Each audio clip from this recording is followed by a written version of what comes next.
Co mají v hlavě ti, kteří rozhodují o osudech druhých? Začíná podcast V hlavě, ptáme se významných osobností z justice. Zdraví vás Klára Radilová A Johana Šulcová.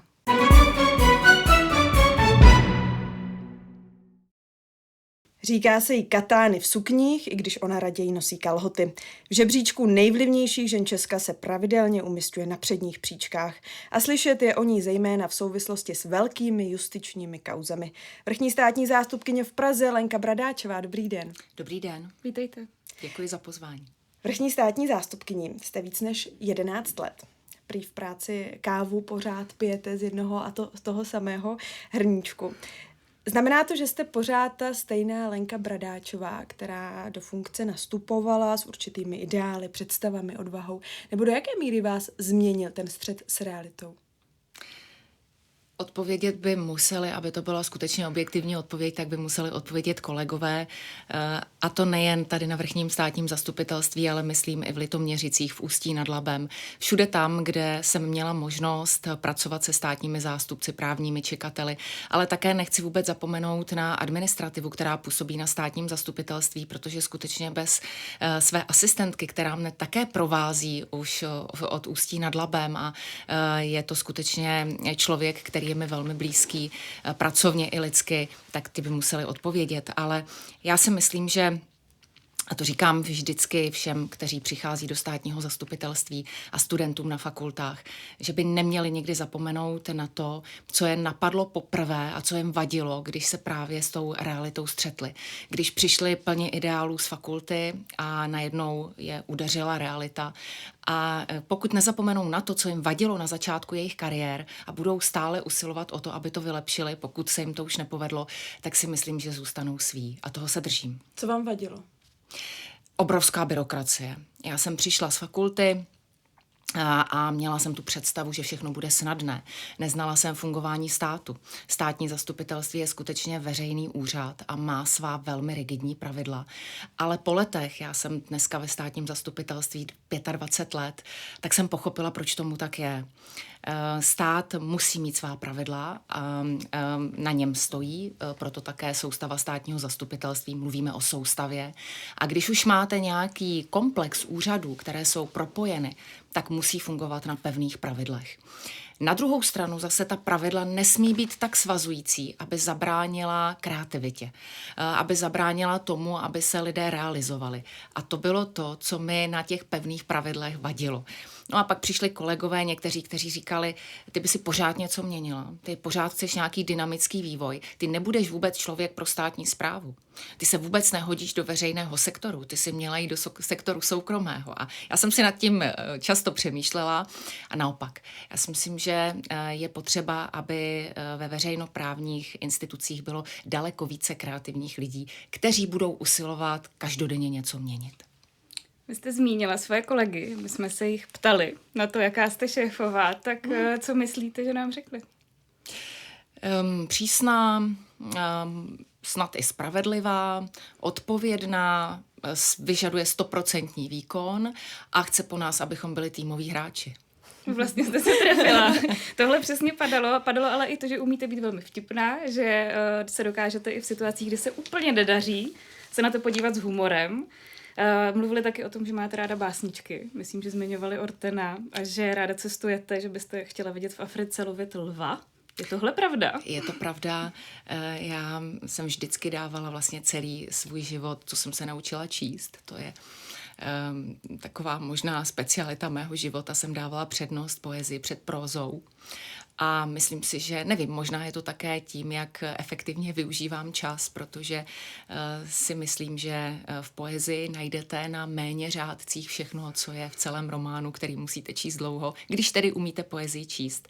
No a Afriku, to je moje srdeční záležitost. Já jsem nedávno četla reportáž, kde autor té reportáže řekl, kdo poznal Afriku, tak si změnil život. A já myslím, že skutečně, kdo poznal tu pravou Afriku, tak přijíždí do Evropy zpět s posunutými hodnotami směrem k tomu, že si uvědomuje, co je opravdu v životě zásadní. A to je Afrika a samozřejmě, no, tak když jedete do Afriky poprvé, tak vás upoutá slon, který před vámi stojí a když tam jedete po několikáté, tak už si přijete vidět lovit lva. Takhle vás hodnotí kolegové, jak vy hodnotíte je? Pojďme jim to vrátit.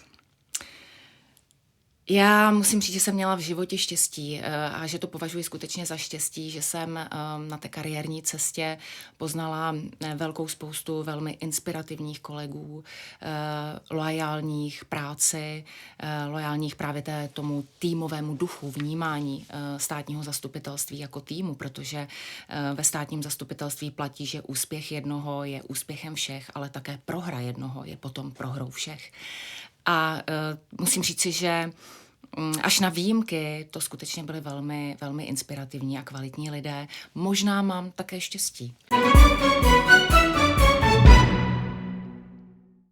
Ono se dnes hodně řeší otázka rovných příležitostí pro muže, pro ženy, genderová otázka. Je to v tomto ohledu na vrchním státním zastupitelství vyvážené? Já musím to vzít trošku šířej, tu odpověď, protože když se podíváme na celé státní zastupitelství, tak mluvíme o tom, nebo můžeme mluvit o téměř vyrovnaných počtech. Počtu žen a mužů uvnitř státního zastupitelství. Když se podíváme na posty vedoucích státních zástupců, tak na okresních státních zastupitelstvích na tom nejnižším stupni to bude taktéž vyrovnané. Když ovšem jdeme výš, už od krajských stupňů, tak ubývá žen, a to velmi zásadně, a přibývá mužů.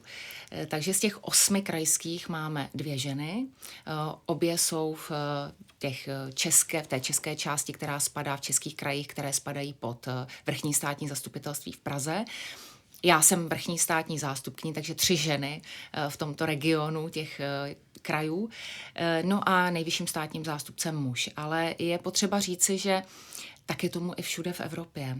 Já když se setkávám s kolegy z našich sousedních států, tak v těch vedoucích funkcích, jak u soudů, tak veřejné žaloby, v těch funkcích převládají muži. Vy to i často říkáte, že čím je člověk výš, tím je to pánský klub, pokud vás mám citovat. Jak se to pozná, že je to pánský klub a jaká pravidla tam tedy platí?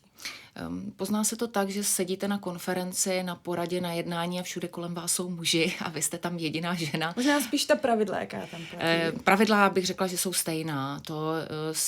Já myslím, že tam jsem nikdy... Musíte se tam nějak přizpůsobovat? Nepoznala. Já jsem nepoznala v tom rozdíl, jestli tam sedí ženské osazenstvo nebo mužské.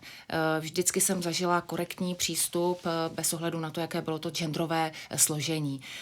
Ale je pravda, že někdy ženy vnáší možná do těch jednání více humoru, také odlehčí někdy tu situaci, nebo naopak někdy zase, když všichni muži souhlasí, tak ta žena řekne ne. A v té chvíli se začne diskuse odvíjet úplně jinak, že ty ženy jsou mnohdy i zásadovější. Třeba vtipkujete? No tak musíte někdy, ta situace je skutečně zralá na odlehčení, jak řekli kolegové. My v našich životech rozhodujeme každodenně o velmi závažných věcech a obvykle nejsou veselé, protože řešení trestných činů není obvykle veselou záležitostí. A někdy je potřeba se na to podívat, já bych řekla spíše s takovou možná až černým humorem, až ironií, aby člověk tu situaci odlehčil a zavedl například i myšlenky úplně někam jinam, tak, aby se nedostali na scestí nebo do slepé uličky. Já myslím, že tohle funguje. Už několik let se pravidelně objevujete na předních příčkách anket o nejvlivnější ženu Česka. Máte pocit, že lidé považují za vlivný post vrchního státního zástupce, nebo je to čistě o vás?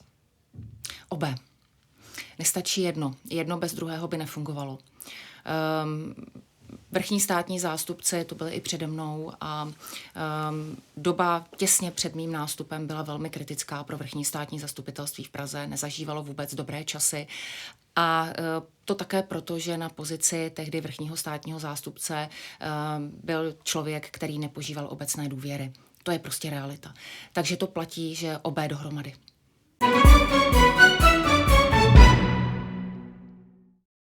Většina lidí si státního zástupce představuje tak jako v kriminálkách, v seriálech, jako toho, za kým policisté rozhodně nechtějí chodit. Bojí se ho, většinou dokonce mají pocit, že jim brzdí vyšetřování. Takhle pracuje státní zástupce. Ne.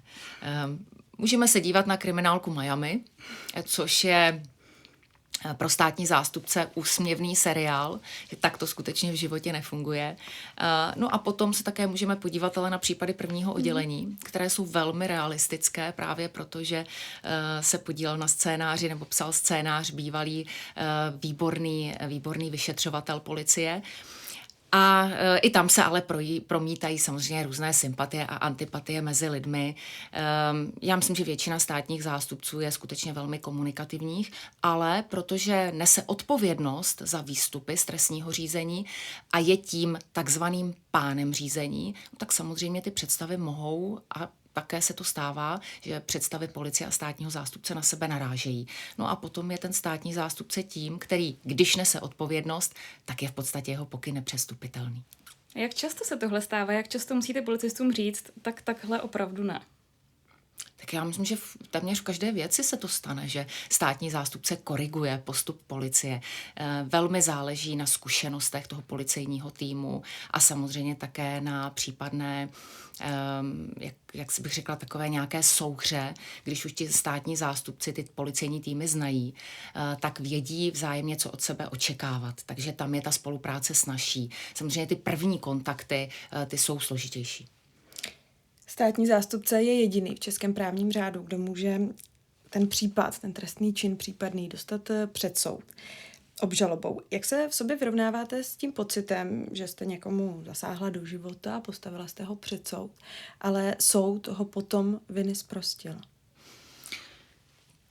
Takové případy jsou a já si dovolím tady říct jedno číslo, protože ta otázka je velmi důležitá a vážná. I z pohledu odpovědi. Je potřeba říci, kolik takových věcí je, aby si veřejnost uměla udělat představu. Státní zástupci napříč všemi stupni v uplynulých, to číslo je konstantní, za uplynulých, řekněme, třeba 8 až 10 let, postaví před soud ročně 70 až 80 tisíc obviněných. A z tohoto počtu je počet zprošťujících rozhodnutí, je to samozřejmě statistický údaj, zprůměrovaný zase napříč těmi stupni, do 4%. A ten údaj je konstantní téměř za posledních 10 let. Takže chci říci tím, že státní zástupci v České republice jsou velmi efektivní ve své práci, pokud bychom jim měli měřit právě počtem odsuzujících rozhodnutí. Pak jsou ale některé trestní věci, kdy státní zástupce už pochybuje v přípravném řízení a ty pochybnosti má. Jeho povinností je, aby se pokusil obstarat veškeré důkazy jemu dostupné a policii dostupné, aby tu pochybnost vyvrátil, anebo si ji naopak potvrdil a přiklonil se například k tomu, že řízení zastaví.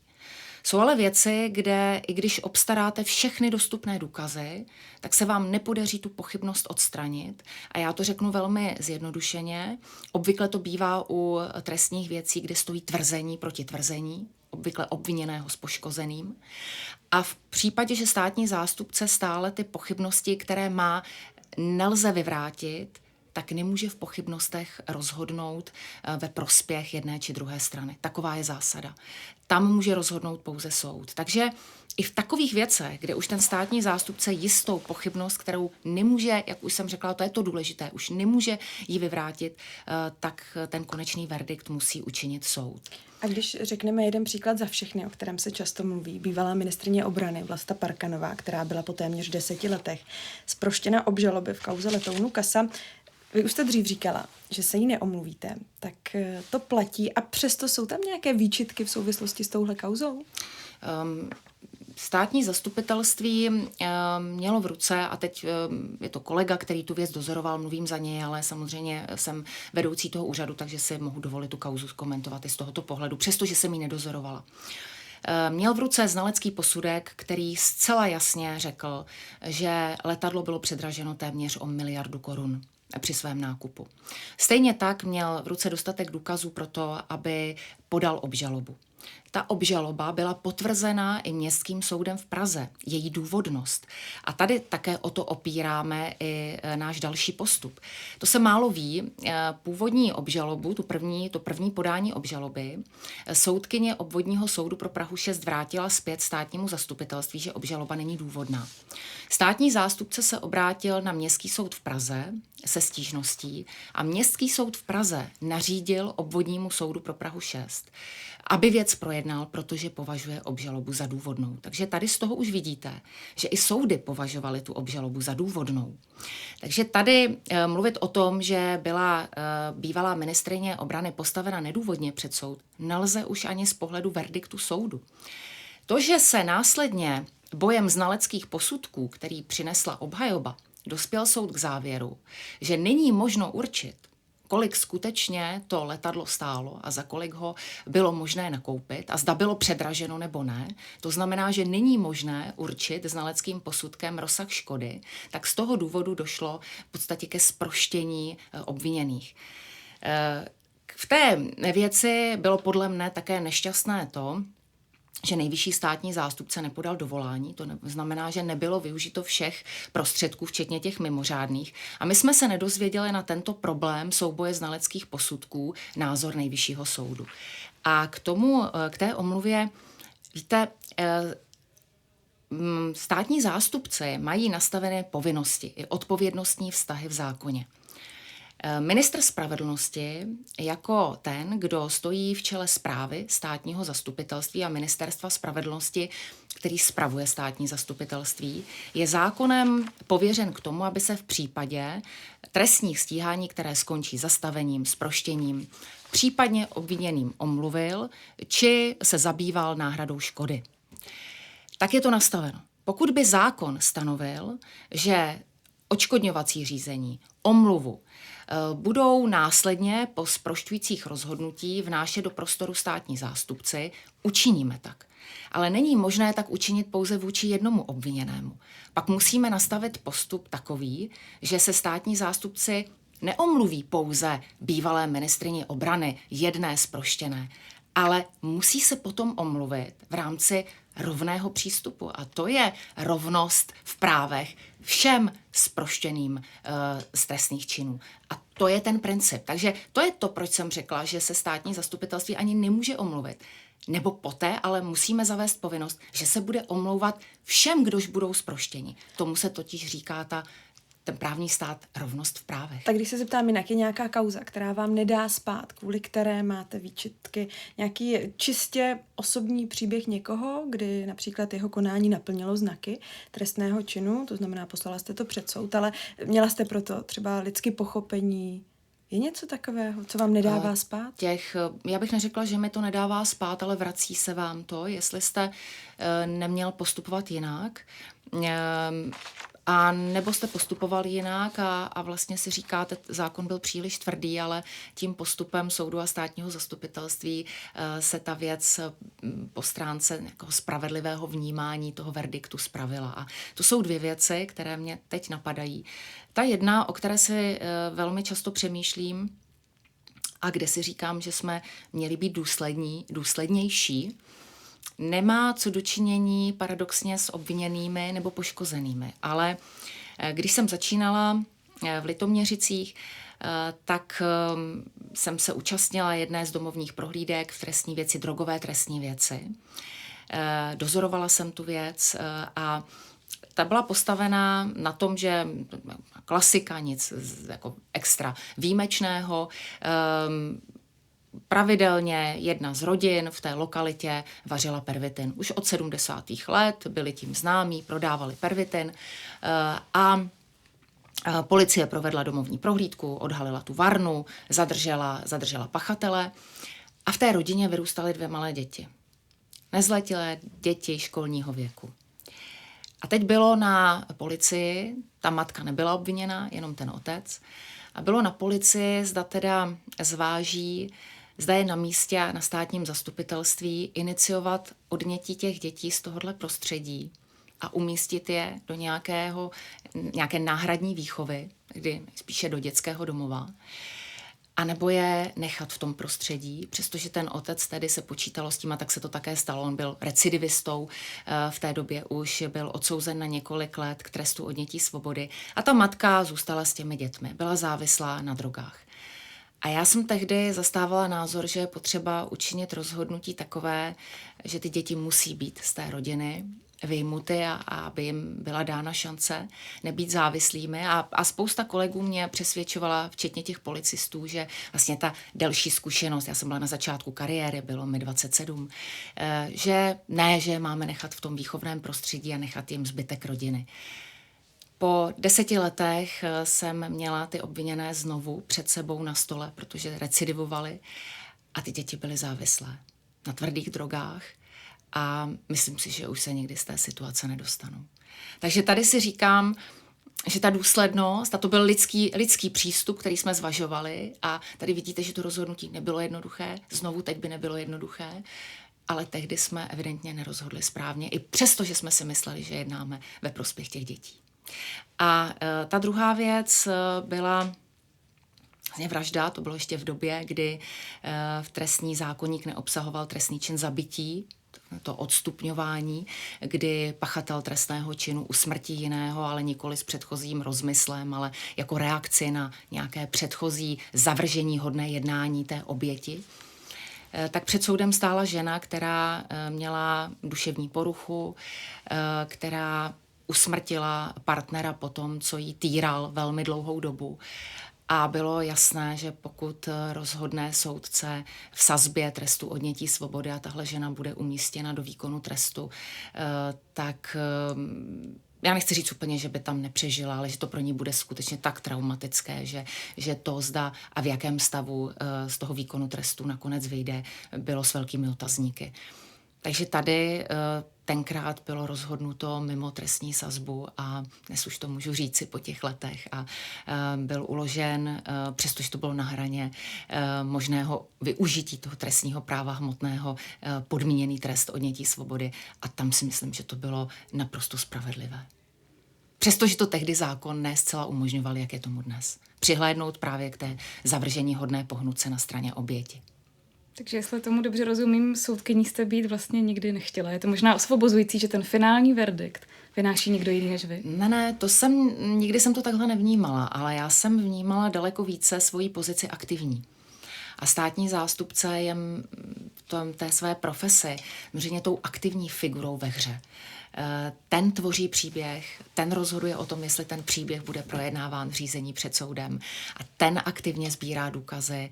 A vždycky říkám kolegům také stejně tak jako studentům, státní zástupce musí být člověk zvídavý a člověk aktivní. A jeden z mých kolegů to naprosto přesně vystihl sportovní terminologií. Já ten příměr ráda používám, protože je pro laickou veřejnost naprosto jasný. Když jste fotbalista, tak někdo hraje v útoku, někdo je obránce a někdo je rozhodčí. A já se stále nejvíc cítím tím útočníkem.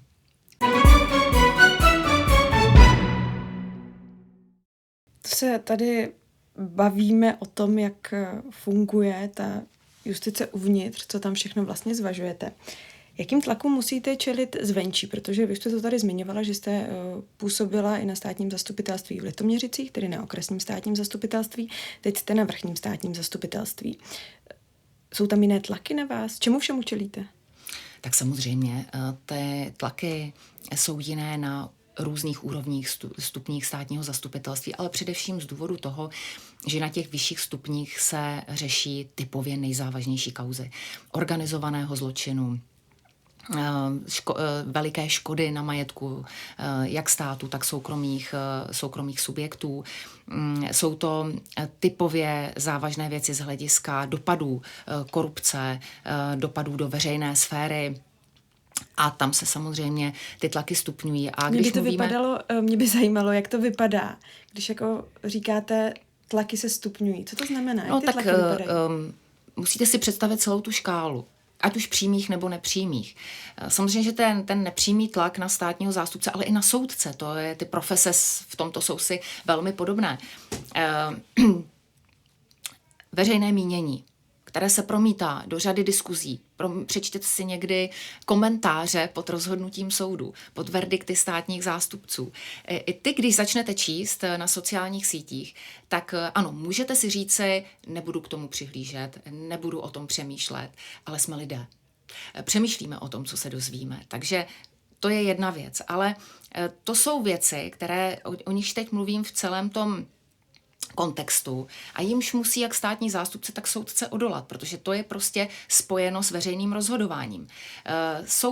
Je to styl i vedení řízení před soudem, styl obhajoby, která často v těch náročných věcech prezentuje svůj příběh prostřednictvím médií, který je obvykle bývá částečně odlišný od důkazu ve spise. A státní zástupci nejsou ti, kteří mohou v médiích vystoupit na svou obranu v přípravném řízení a jak si začít šermovat důkazy proti obhajobě, proti obviněným, kteří prezentují svůj příběh veřejně. A samozřejmě se snaží získat na svou stranu veřejné mínění, mnohdy u veřejně činných osob, snaží se udržet si veřejný vliv prostřednictvím takovéto mediální prezentace.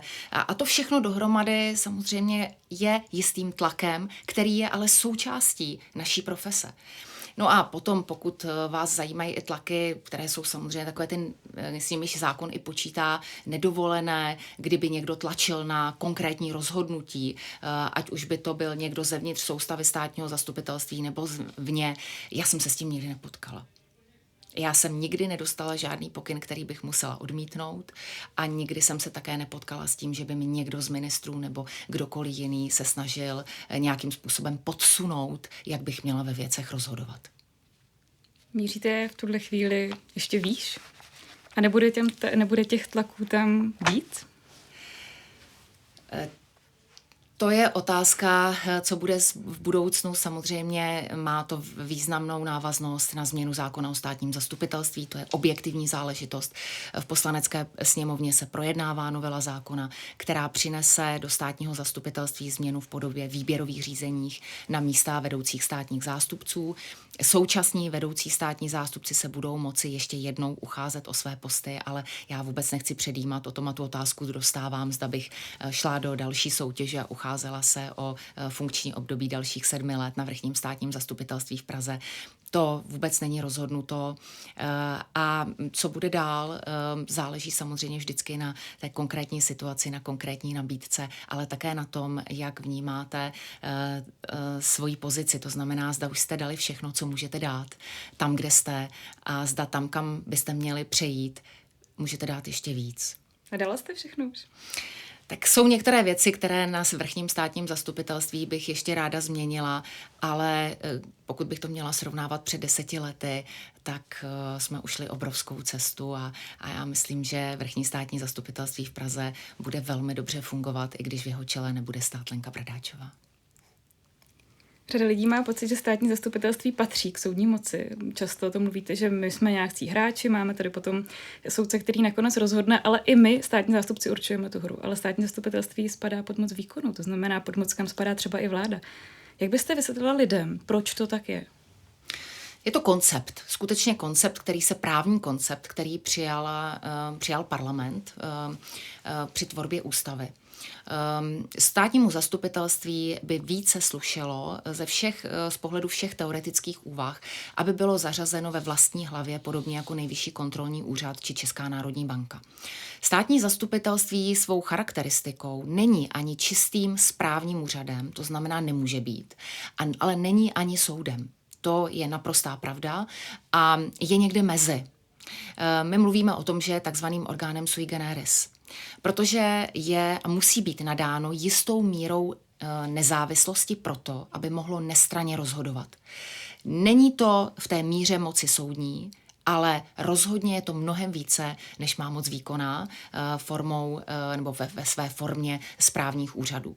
A je podstatné říci, že přestože státní zastupitelství je zařazeno v moci výkonné v ústavě, tak ale není podřízeno moci výkonné, tím rozumějme, moc výkonná, potažmo Ministerstvo spravedlnosti, nemůže pokynovat státní zástupce, jak budou ve věcech rozhodovat. A to je to nejdůležitější. vrchní státní zastupitelství je v Praze, je v Olomouci. Jak úzká vazba mezi těmi institucemi vlastně je? A mimochodem vrchní státní zastupitelství v Olomouci má nového šéfa, Radima Dragouna. Tak jak se vám s ním pracuje? Ještě krátce na to říci, jak se spolupracuje 2 vrchním státním zástupcům, protože se funkce ujal nedávno, ale já znám kolegu Radima Dragouna už z jeho pozice na okresním státním zastupitelství v Lounech a později samozřejmě coby ředitele Generální inspekce bezpečnostních sborů. Je to člověk pragmatický, věcný a já věřím, že tak to bude postupovat i dál. A co se týče spolupráce těch 2 úřadů, tady je potřeba říci, že nad nimi stojí nejvyšší státní zastupitelství jakožto hierarchicky první nadřazené a to je tou spojnicí. To je ten úřad, který spojuje a sjednocuje postupy obou vrchních. Je správně nastavená ta soustava státních zastupitelství, to znamená, máme okresní, máme krajské, máme vrchní, máme nejvyšší. Není jich vlastně moc, nespomaluje to tu práci? Já bych přivítala, aby místo 4 stupňů byly 3 a je to moje dlouhodobá představa. A když se vrátím zpátky na začátek mého působení na vrchním státním zastupitelství v Praze, tak já jsem vlastně přišla do Prahy s tím, že bude zrušeno vrchní státní zastupitelství. A šla jsem do té pozice i z toho důvodu, že jsem se domnívala, a myslím si to, že to byla úvaha věcná, že pokud bude pro zrušení šéf úřadu, který má být zrušen, tak je mnohem více šancí, než když bude proti. Pak se ukázalo, že představa politiků byla jiná, že nakonec vrchní státní zastupitelství zrušena nebyla a zůstala soustava 4stupňová, ale je třeba říci, že dnes i soudy už diskutují o tom, že by se jevilo efektivnějším ze 4 stupňů celou justiční soustavu zúžit na 3. Samozřejmě se uvažuje o tom, kudy by ta reforma měla jít, ale protože jí každou z takovou reformu provází nutnost finanční nějaké dotace, to znamená prostředků, není to rozpočtově neutrální, tak v této době si myslím, že je potřeba diskuzí, ale není tu nějaký krátký horizont, v němž by k takové reformě mohlo dojít. Jak často třeba s kolegy státními zástupci komunikujete, jak se třeba radíte, taky se soudci sedíte vlastně ve stejné budově. Tak jak si to máme představit, když jdete spolu na oběd, tak si sednete k jednomu stolu, bavíte se o kauzách, nebo to téma je úplně tabu? To je tabu a není to tak, že bychom se nezdravili a dělali s kolegy soudci, jakože se to vůbec neznáme v budově. To skutečně ne, musíme být profesionály, ale rozhodně tabu je projednávat jakkoliv trestní věci, v nich jsme vzájemně činní. A dá se tomu vyhnout? Já si nedovedu představit, že s kolegou sedím u oběda a zkrátka si třeba nepostěžuju na něco nebo něco nenadhodím. Vzájemně, to znamená státní zástupci, to není tak, že by mezi sebou státní zástupci nediskutovali stejně tak jako soudci. Ano, ty kauzy se diskutují a kolegové, já myslím, že to je také přidaná hodnota té týmové práce, že naopak se sdílí zkušenosti. A to je důležité. Sdílí se novinky, které prostě justice se taky hýbe, to rozhodování není nějak konzervativní na léta. Takže naopak, to se debatuje, nikoli však mezi tak, aby ta byla ta představa, že si sedne advokát, soudce a státní zástupce a dohodnou se dopředu, jak budou rozhodovat. To je skutečně tabu. Možná závěrem teď dotaz, který nebude mířit od nás, ale od vás. Zmínila jste kolegy z justice, tak kdybyste měla někomu z kolegů z justice položit nějaký dotaz, který vám leží v hlavě, něco, na co vy byste chtěla znát odpověď, nebo něco, co si myslíte, že by si měl každý právník klást, jaká otázka by to byla? No, já myslím, že by se týkala etiky. A byla by, protože pro právníky, tak složitá. Máte nějaké právní dilema, které jste za celou svoji kariéru neuměl vyřešit? Tak děkujeme za rozhovor. Děkujeme. Lenka Bradáčová. Já děkuji za pozvání, díky. To byl podcast V hlavě. Těšíme se na vás příště s dalším dílem.